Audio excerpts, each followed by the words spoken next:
Hey, everybody. This week on the Witching Hour, he is a fangsmith. He is an impresario of the endless night vampire balls. He is my best friend, the one and only Father Sebastian. Welcome, welcome. How are you? I'm doing great, Patty. It's good to see you after going to pace this morning. I know it's like I see you every single day of my life, just about, which is awesome. But it's nice to have you here. You haven't done the show in a while, and it's good to have you back on. So thank you. My Because pleasure. everybody knows my witchy side, everybody knows my this and that side, but people sometimes get confused by my vampire side because a lot of people, again, have very interesting perceptions of what vampires are and aren't. And we know there's many kinds of vampires.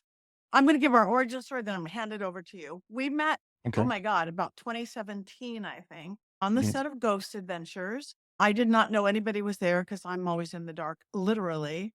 And introduced you. You were passed out on the floor underneath Bela Lugosi's mirror, being spirit splat. And we became immediate friends. And I do remember that we had just hit it off and that you did offer to fang me, and I'm like, he's really cute, but my idea of vampires, I just didn't know what they were. And I'm like, I don't want to be like a psychic vampire the way I knew the word or this vampire. I'm like, no. But I started reading your books. I started reading. I'm like, oh my gosh, this is magic. This is beautiful magic. This is my kind of magic. And it does not interfere at all with my witchy world or my good witchy world, even.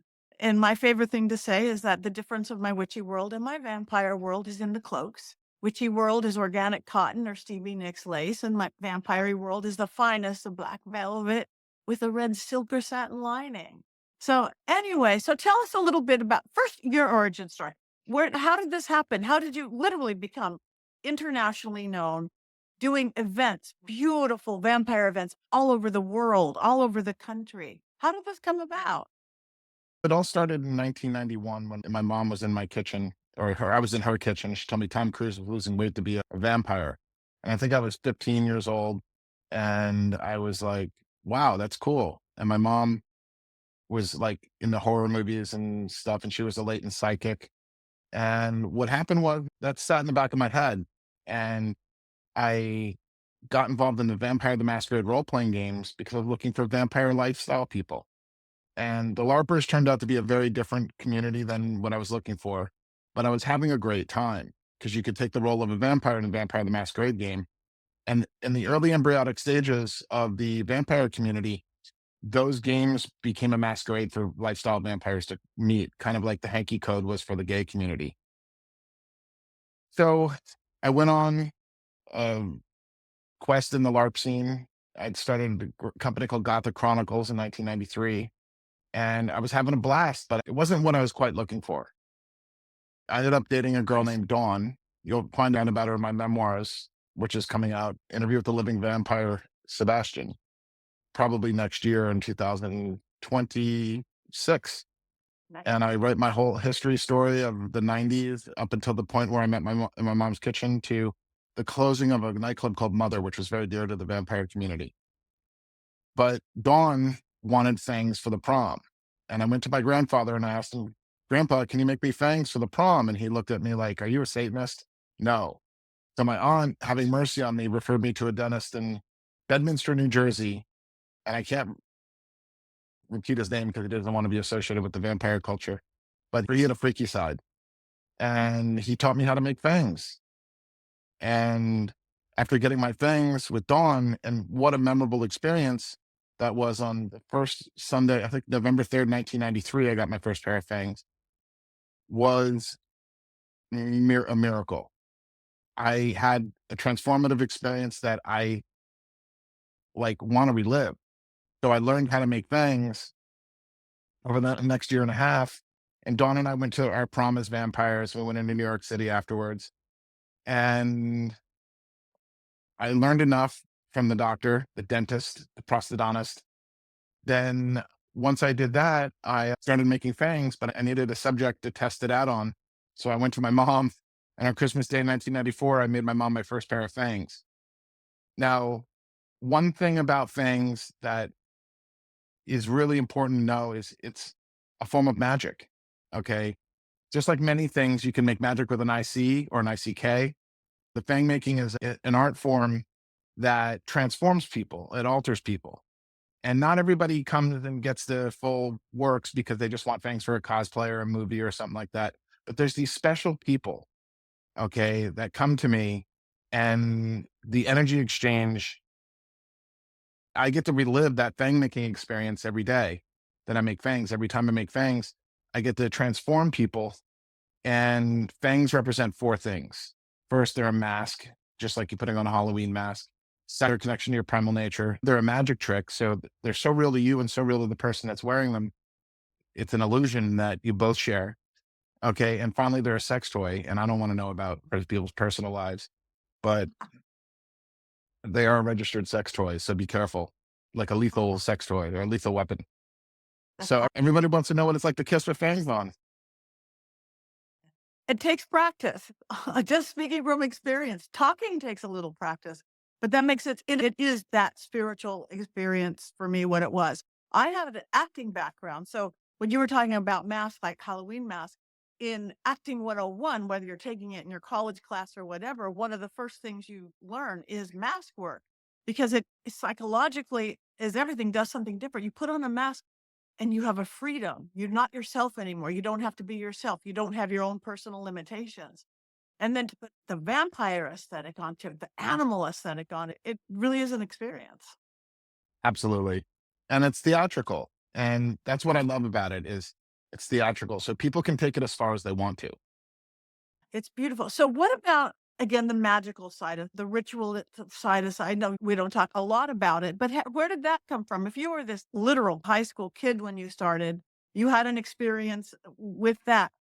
Did the spirituality part of it, the magic, very similar to pagan witchcraft in a lot of ways. It's very ceremonial in a lot of ways. It's very chaos magic. Did that just develop over the years? That developed over the years. The first thing is the Fang oath is something that is really important because you will never forget what it's like to get your fangs or how to kill your fangs after that. And the people put their hands up like rock and roll and they say, by the power of Sebastian, I will not eat with my fangs on. I will not sleep with my fangs on. I'll have great sex with my fangs on. I can smoke and drink with my fangs on. And I won't look in the mirror until I get permission. And I will take my pinkies and rock and roll. And that sums it all up. Plus, it makes people laugh because it's so goofy and serious at the same time, like metal concerts. But the thing was, is that I wanted people to laugh and have a good time and have an experience of getting fangs that they'll never forget. And that is really my main goal.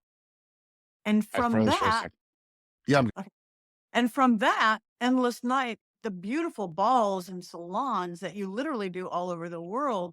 So there is a place for people can go. And it's, again, I've been to many of them all across the country and even in Europe, and they are magic in themselves. Some people you can go, oh, it's a dress up. Everybody dresses up to the nines and it's a great entertainment and great music and dancing, but it's so much more.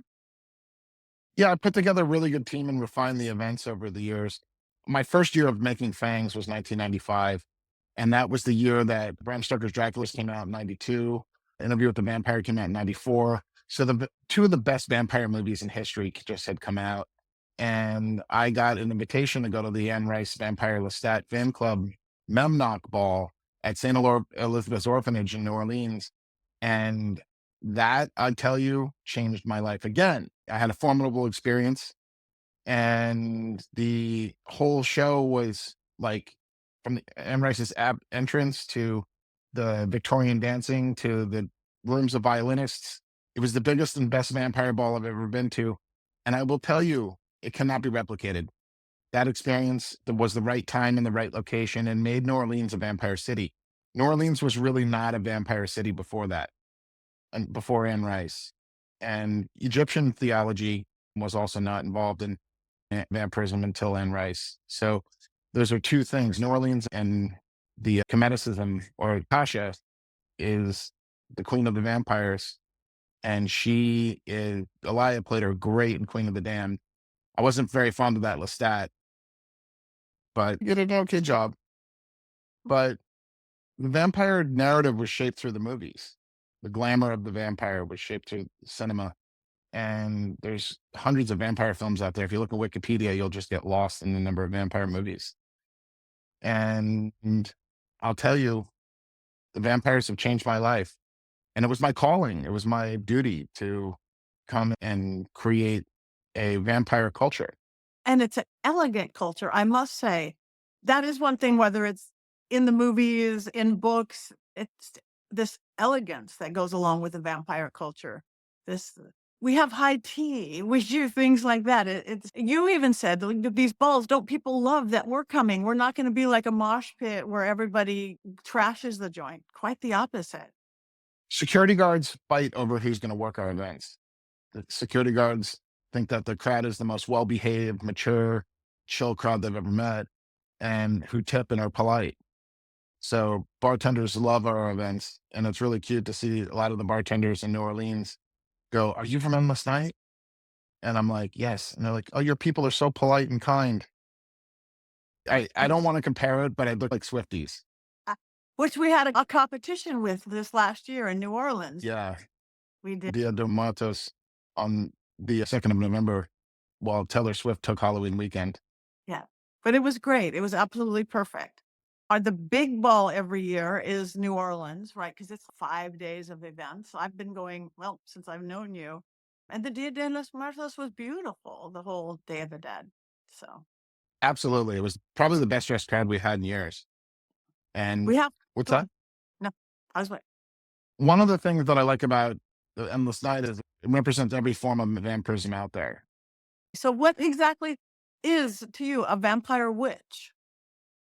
A vampire witch is, let's start with the three base types of vampires. There's energy vampires known as psychic vampires. And there's a whole variety of subcategories under that. Then there's sanguine vampires, which are, they drink blood. They feel they need to drink blood. There's no evidence scientifically about this, but there's a whole variety. There's a group called med-sangs who believe that they need it for their health. Then there's energy sangs who think that they get energy from the person when they drink their blood. There's a whole variety of them, just like there's a whole variety of psychic vampires. There's ethical psychic vampires, unethical psychic vampires. It's a big cocktail, but these two, sanguine and psychics, are the foundations. And then there's archetypical vampires, which are known as lifestylers. And they are the ones that sleep in coffins and dress up and live the vampire life. But the thing is, you can be a combination of all three. I like to see myself as all three in one. All right, crossover. Yeah, I don't sleep in a coffin. I don't drink blood, but I do claim to be a vampire witch. Again, very similar. Oh, The magic. so the witchcraft thing is vampire witch is usually a woman. Okay. You can have male vampire witches. We prefer to call them warlocks. And the witches mix traditional witchcraft in with vampirism. Now I've taken over Patty's show. Uh, ah, the vampires have taken over. But don't we, all right. I don't. I think it's Yeah, we're that's live one thing really online. going on. Timothy Smith just texted us. Okay. Cool. Yeah, because what I see, whatever you call yourself, warlock, witch, vampire witch, I do know the rituals are beautiful, and I do know we've been a ball going upstairs or a salon, some of the smaller events, and we're literally doing these beautiful rituals down in the basement or things, and they're so life affirming, just life embracing. And again, not anything that does not coincide with my very high ethical standards. Absolutely. And one of the main things that I like to say is that I practice a tradition called Strigavai, which I've introduced you to, which means living vampire witch. And it deals with becoming immortal, using magic and ritual and stuff like that. There's no children and there's no blood in our rituals. We stay within the law. We do everything legally, by the book, but they're very theatrical. The traditions come from many different places. So as people get fangs, and some of them proceed to go into the vampire magic category, or they're already practicing magic, and you can find out about all that stuff in my book, Black Veils, It's a beautiful which, book. I highly recommend it. It explains a little bit of everything on how yeah, it is. it's got a little magic. So you pick and choose what you feel connected to. Yeah. But the vampire witchcraft is a natural progression. The vampire witch is a natural combination. It's the vampire community is evolving and changing like the vampire scene. About 10 years ago, vampirism and witchcraft began a pretty strong crossover. And some vampires don't like the witches and some witches don't like the vampires, but it's a natural evolution. And it's usually practice of psychic vampirism mixed with the lifestyler.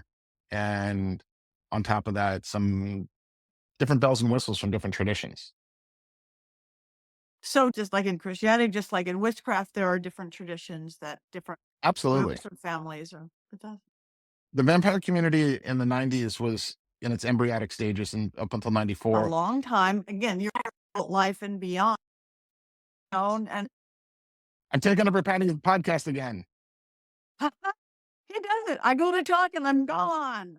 Oh, those vampires are so powerful. So, anyways, I Mhm. know I've been places where you are certainly recognized. And it's not like somebody might recognize Brad Pitt or on a much smaller scale, me. It's you are this beautiful leader and stuff. So that must have a lot of positive benefit and some perhaps drawbacks as well. I know there's Yeah. urban legends out there in every which way. Some good ones that you are this god on a mountain can do anything, and some not so good ones.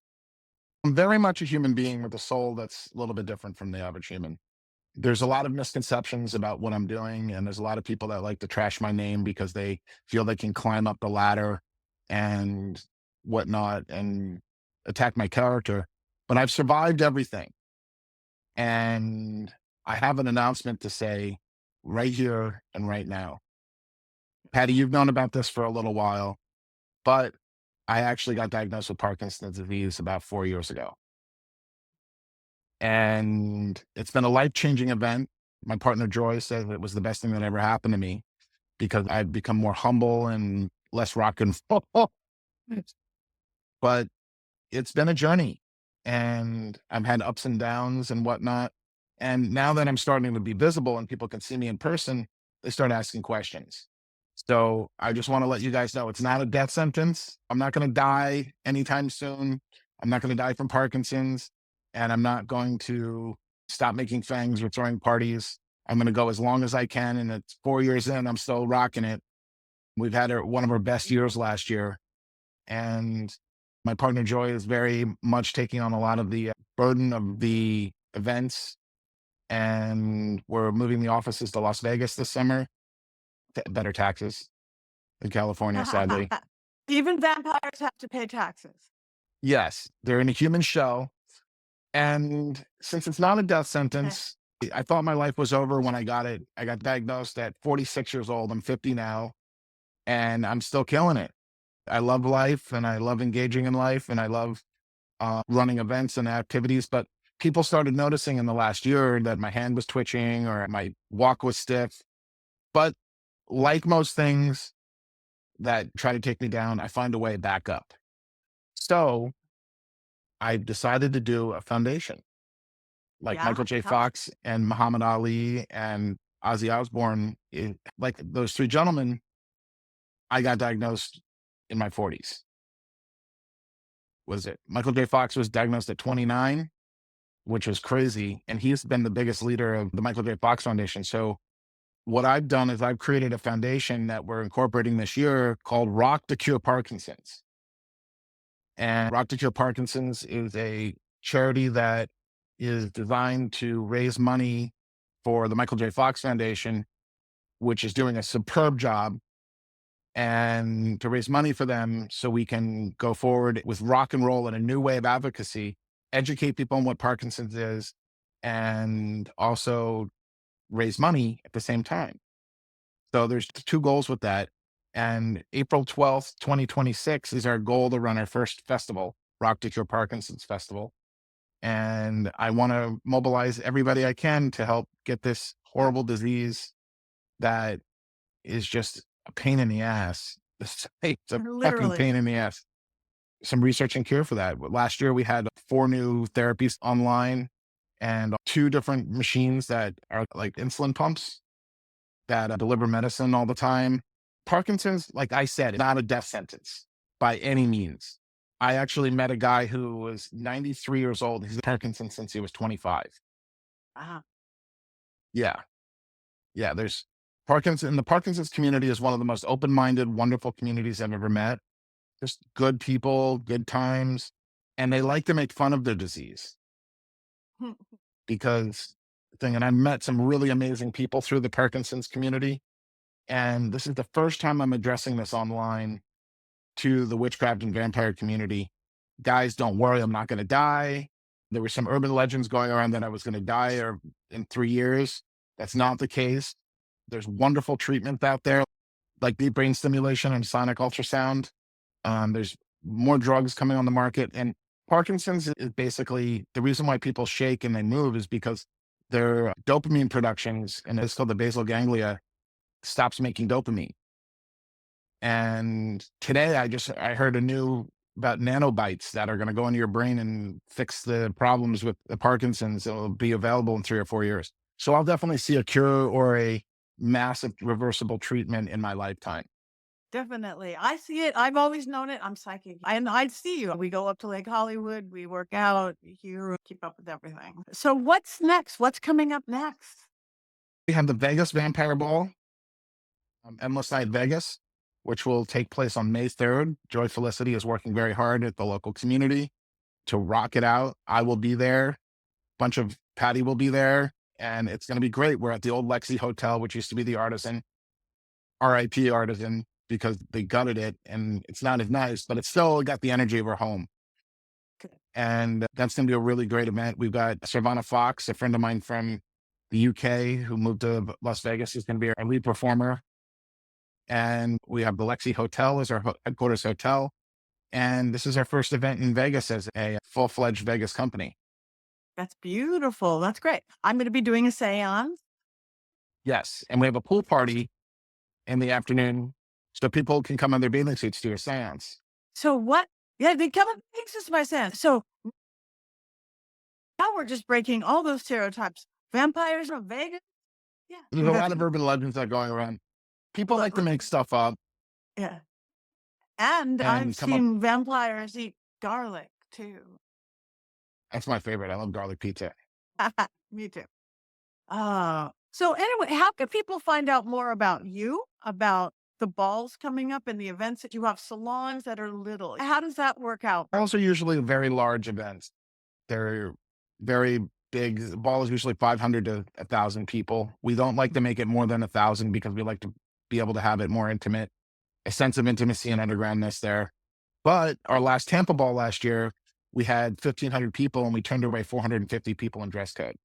Wow. And New Orleans sold out, Vegas sold out. Salem. The LA ball did really well compared to the Fires, and Just we dancing really, really rocked fires. it. Yeah. So where can people find out where to go to these things? Because they're everywhere. Endless Night is endlessnight.com. You can find out all about the events and you can buy tickets there through Eventbrite. The second place that you can find is fathersebastian.com, where my books on my fang making are.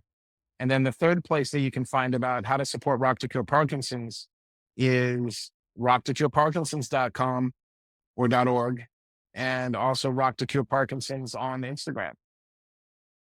Perfect. And I So post a like lot about you stuff. I had a experience where you hear that? start I had a great experience this last November where I actually got to meet Ozzy Osbourne himself. He has had Parkinson's for 23 years. He got diagnosed in 2003 and he's still rocking it. And he's 78 years old, I believe. And he's still killing it with Rock to Cure Parkinson.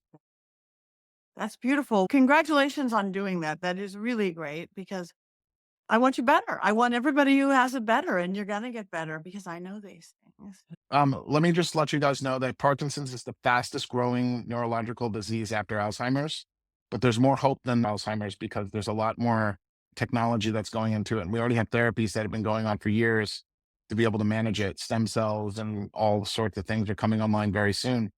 So if you get Parkinson's or you want to get tested to get Parkinson's, I suggest you do it if your family has genetics in you. And mine just came about for whatever reason it came about.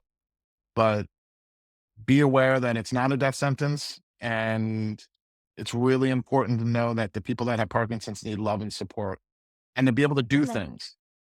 So I created Rock to Kill Parkinson's so I could actually do something about it. And it's Beautiful. bringing And you're together a whole rock. bunch of great people. I know this has been a passion of yours. This nonprofit has been a passion and it's really good. And I am proud of you. I don't know if it's the best thing that ever happened to you, like Joyce says, but yeah, you're an amazing It's just human. sensitive. I like it. You're an amazing human, and I've known you for a long time, and I'm really picky about amazing humans. So I want to say you are. I'm honored to be your friend and partner in our school. We have our school I together, have a lot of Varsity projects going on. Magicus project. I talk about all the time. This is my partner. He teaches vampire magic and vampirism on Wednesdays, where I'm teaching witchcraft and mediumship on Tuesdays. And we have other amazing teachers from many different paths and from literally all over the world. Our teachers are everywhere now. So check it Absolutely. out. So endless So, light dot wh- com. so what I want to do is I want to introduce everybody to our battle cry: rock the cure Parkinson's. Okay, let's do that. One, two, three. Rock Rock, to cure Parkinson's. I like rock it. and roll. Do it, everybody. Thank you for bringing your beautiful magic to the witching hour. My pleasure, Patty.